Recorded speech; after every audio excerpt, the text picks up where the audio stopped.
नमस्कार दोस्तों, KR online platform पे आप सभी का स्वागत है। तो आज हम डिस्कस करेंगे, जैसा आप लोगों को पता होगा कि कोरोना के काल के बाद तूफानों का दौर चला हुआ है। ताउते तूफान जो अरब सागर में से उत्पन्न होकर पूरे जो दक्षिणी क्षेत्र के जितने भी राज्य हैं उसमें तबाही मचाई। उसके बाद जो अभी अभी खत्म हुआ यास तूफान, जिन्होंने बंगाल, उड़ीसा, झारखंड, बिहार में तबाही मचाई, आप लोगों को सबको पता है। तो आज हम लोग ठीक है जानते हैं तूफान के बारे में, चक्रवाती तूफान के बारे में। होता क्या है, ठीक है, चक्रवाती तूफान। चक्रवाती तूफान, ठीक है, इसे हम लोग क्या बोलते हैं, इंग्लिश में साइक्लोन भी बोलते हैं, साइक्लोन। अब ये क्या होता है, नाम से ही पता चलता है, जैसे चक्रवाती मतलब क्या होता है, ये गोलाकार घूमता है, ठीक है। इसलिए हम लोग समझ सकते हैं इंग्लिश नाम से साइक्लोन। साइक्लोन का क्या मतलब होता है, ठीक है ये। अब ये क्या होता है, सबसे पहले हम लोग आज डिस्कस करेंगे क्या कि ये चक्रवाती तूफान उत्पन्न कैसे होता है। दूसरा, इसका जो नामकरण, जैसे आपने सुना कि पिछला ताउते था, उसके बाद क्या है ये यास तूफान है, उससे पहले आया था निसर्ग, अम्फान, हुदहुद, ये बहुत सारे नाम आप लोगों ने सुना होगा। तो आज हम लोग जानेंगे कि इनका नामकरण भी कैसे होता है। तो सबसे पहले हम लोग जानेंगे कि इसकी उत्पत्ति कैसे होती है। तो देखो, ये बेसिकली जो भारत की बात करें, अगर भारत की बात करें तो दो जगह से ठीक है इसकी उत्पत्ति होती है। एक तो होता है क्या मेरा अरब सागर, और दूसरा बंगाल की खाड़ी। दूसरा बंगाल की खाड़ी, तो दो जगह पे ये ठीक है इसकी उत्पत्ति होती है। और इसका कारण क्या होता है, बेसिकली ये चीज होता है ना, ये मई और जून के महीने में, मई और जून के महीने में ये तूफान देखने को मिल सकता है, ठीक है। होता क्या है कि जब समुद्र का जल, ठीक है, जब समुद्र के आसपास का, ठीक है, समुद्र के जल का तापमान 26.1 डिग्री सेल्सियस, 26.1 डिग्री सेल्सियस, इसका मतलब क्या है मेरा, ठीक है, 79 डिग्री फ़ारेनहाइट, इससे ज्यादा हो जाता है तो क्या होता है वहां पे, ठीक है, लो एटमॉस्फेरिक प्रेशर, कम वायु दाब उत्पन्न होता है। अब लो एटमॉस्फेरिक प्रेशर के कारण क्या होता है कि जो समुद्र के आसपास का, ठीक है, जो वायु है वो तेजी से ऊपर की ओर बढ़ता है, आकाश की ओर। और जब ये वायु तेजी से जब आकाश की ओर बढ़ता है तो वहां पे क्या होता है, उस आमने सामने, ठीक है, जो समुद्र के नीचे का आमने सामने जो, ठीक है, एटमॉस्फेरिक प्रेशर होता है, वो क्या होता है, ठीक है, वहां पे एक रिक्त स्थान, वैक्यूम क्रिएट हो जाता है, वैक्यूम क्रिएट हो जाता है। जब वहां पे वैक्यूम क्रिएट हो जाता है तब क्या होता है कि जब उस जगह पे वैक्यूम क्रिएट कर जाता है तो जो आसपास की हवाएं होती है उसको भरने के लिए बहुत ही तेज रफ्तार से, ठीक है, उस तरफ आगे बढ़ती है। और ये क्षेत्र कम नहीं होता, ठीक है, इसका व्यास, ठीक है, सैकड़ों किलोमीटर में होता है, सैकड़ों किलोमीटर, हजारों किलोमीटर में होता है। तो उस जगह को भरने के लिए तेजी से हवा आती है। अब तेजी से हवा आती है तो क्या होता है, ये भी हवा जो आती है, हवा का जो डायरेक्शन होता है वो भी बिल्कुल स्ट्रेट नहीं होता, ठीक है, बिल्कुल स्ट्रेट नहीं होता। ये क्या होती है, ठीक है, ये साइक्लिक होती है, तो ये कर्व हवा आती है, इस टाइप से आती है, ठीक है। एक होता है क्या, देखो इसको समझने के लिए हम लोग क्या करेंगे कि दो तरफ, इस सबसे पहले हमें गोलार्ध को समझना पड़ेगा। गोलार्ध क्या है, जैसे हम लोग ज्योग्राफी में पढ़ते हैं क्या, ठीक है, ये गोलार्ध है, मान लो इसको हम लोग क्या करते हैं, उत्तरी गोलार्ध, और ये है मेरा दक्षिणी गोलार्ध। तो पृथ्वी के घूर्णन गति के कारण, ठीक है, घूर्णन गति के कारण जो हवाएं आती है ना, तो उत्तरी गोलार्ध में जो ये हवाएं आती है ये तो क्या आ जाती है इस टाइप से, जिसको हम लोग बोलते हैं एंटी क्लॉकवाइज, एंटी क्लॉकवाइज।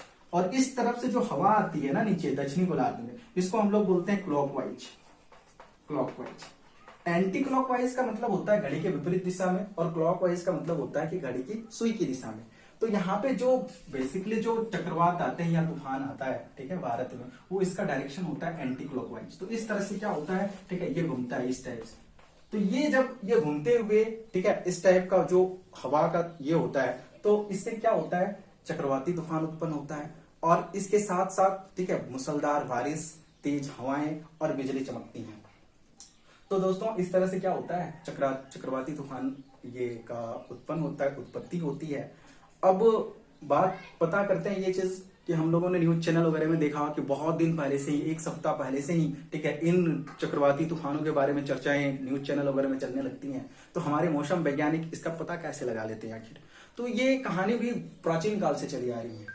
लगभग 650 साल पूर्व, 650 साल पूर्व यहाँ के जो लोग थे ना, बादल की प्रकृति को देख के, बादल का, ठीक है, हवा का रूप देख के पता कर लेते थे कि किस टाइप का मौसम होने वाला है, कब चक्रवाती तूफान आने वाला है, कब नहीं, ठीक है। आप लोगों को पता ही होगा कि जैसे अगर ज्यादा गर्मी लग रही है, उमस सी लग रही है, या जिस दिन सूर्य का उदय हो रहा है उसमें लाल लाली दिखाई दे रही है तो पता कर लेते थे, हमारे बुजुर्ग बोलते थे नहीं आज मौसम साफ रहेगा, बिल्कुल साफ रहेगा।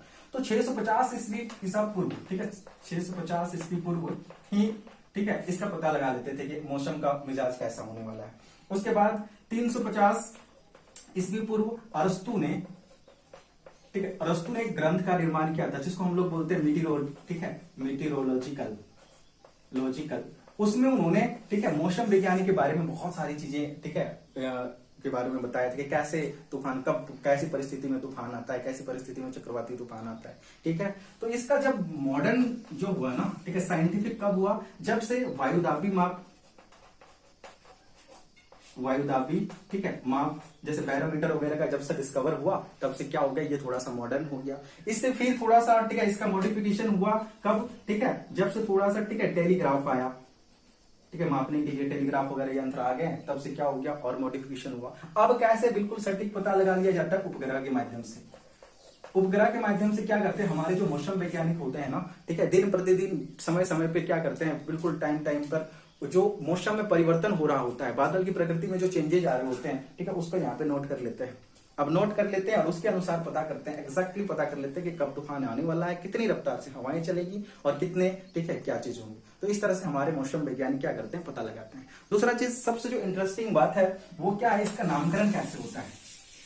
तो इसका नामकरण ये क्या है कि कुछ देशों की एक समिति बनाई गई है, ठीक है, कुछ एक, ठीक है, ये बनाया गया है जो तय करते हैं कि किसी भी तूफान का नाम क्या होगा। और ये नामकरण स्टार्ट हुआ 2004 से, ठीक है, नामकरण का स्टार्टिंग हुआ 2004 से। तो अभी जैसे आप लोगों ने सुना होगा कि जो अभी यास तूफान आया, यास, ठीक है, इसका नामकरण, ठीक है, ये किसने दिया था, इसका नामकरण दिया था ओमान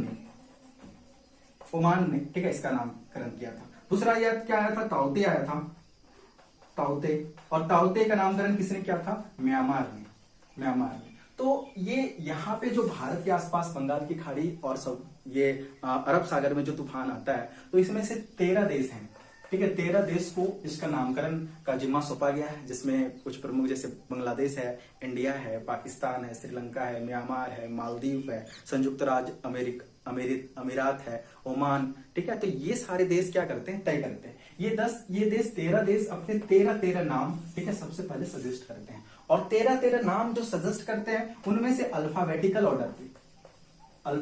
ऑर्डर से उनका नाम, ठीक है, उठा लिया जाता है। जैसे इस बार, ठीक है, ये जो म्यांमार ने ताउते दिया, ठीक है, तो ताउते लिया गया, ओमान से तो ये आस लिया।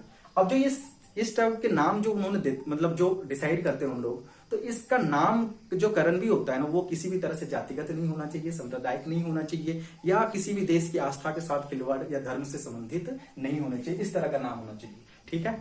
तो समझ में आ गया होगा तूफान के बारे में। अगर ये वीडियो आपको पसंद लगती है तो आप अपने दोस्तों के साथ शेयर करना ना भूलें।